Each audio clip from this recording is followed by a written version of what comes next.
اعوذ باللہ من الشیطان الرجیم بسم اللہ الرحمن الرحیم۔ عزیز طلبہ، آج ہم اپنی اردو کی کتاب کا 6واں سبق پڑھنے لگے ہیں۔ اس سبق کا عنوان ہے پہلی فتح اور اس کے لکھنے والے ہیں نسیم حجازی۔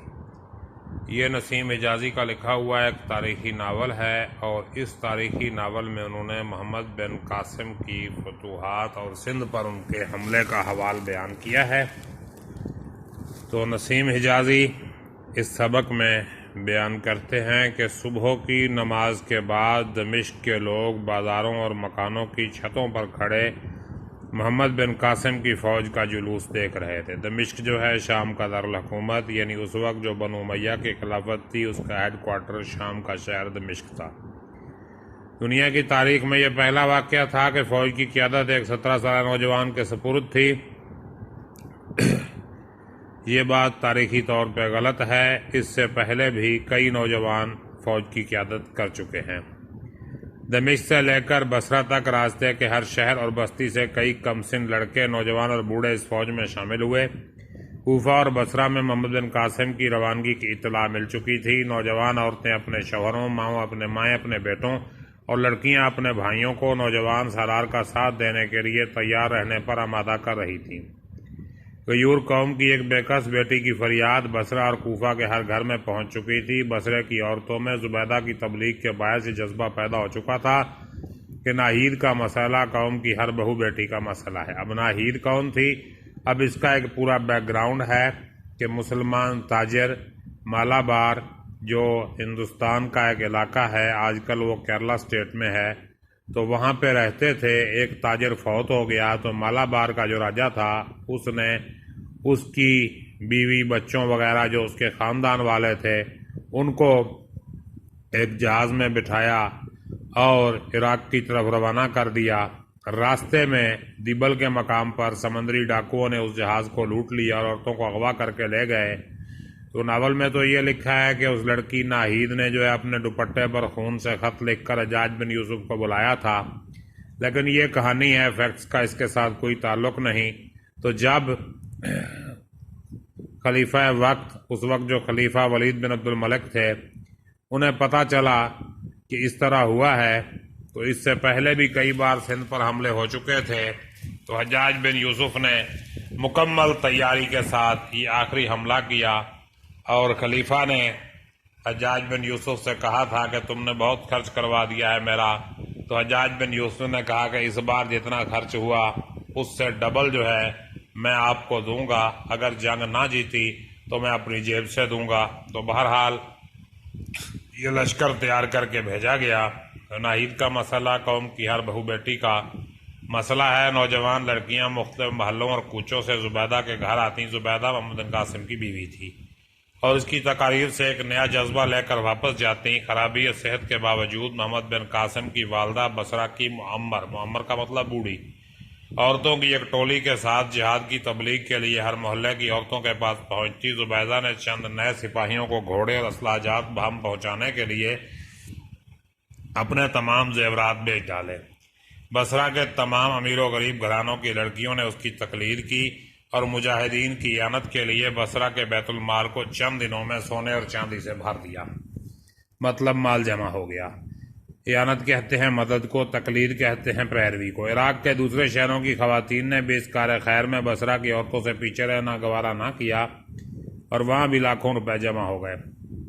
محمد بن قاسم نے بصرہ میں 3 دن قیام کیا۔ اس کی آمد سے پہلے بصرہ میں حجاج بن یوسف کے پاس مکران کے گورنر محمد بن ہارون کا یہ پیغام پہنچ چکا تھا کہ عبید اللہ کی قیادت میں 20 آدمیوں کا جو وفد دیبل بھیجا گیا تھا، اس میں سے صرف 2 نوجوان جان بچا کر مکران پہنچنے میں کامیاب ہوئے ہیں، باقی تمام دیبل کے گورنر نے قتل کرا دیے ہیں۔ اس خبر نے بصرہ کے عوام میں انتقام کی سلگتی ہوئی آگ پر تیل کا کام دیا۔ دمشق سے روانگی کے وقت محمد بن قاسم کی فوج کی تعداد کل 5000 تھی، لیکن جب وہ بصرے سے روانہ ہوا تو اس کے لشکر کی مجموعی تعداد 12000 تھی، جن میں سے 6000 سپاہی گھڑ سوار تھے، 3000 پیدل اور 3000 سامان رسد کے اونٹوں کے ساتھ تھے۔ محمد بن قاسم شیراز سے ہوتا ہوا مکران پہنچا۔ مکران کی سرحد عبور کرنے کے بعد لسبیلا کے پہاڑی علاقے میں اسے بہت سی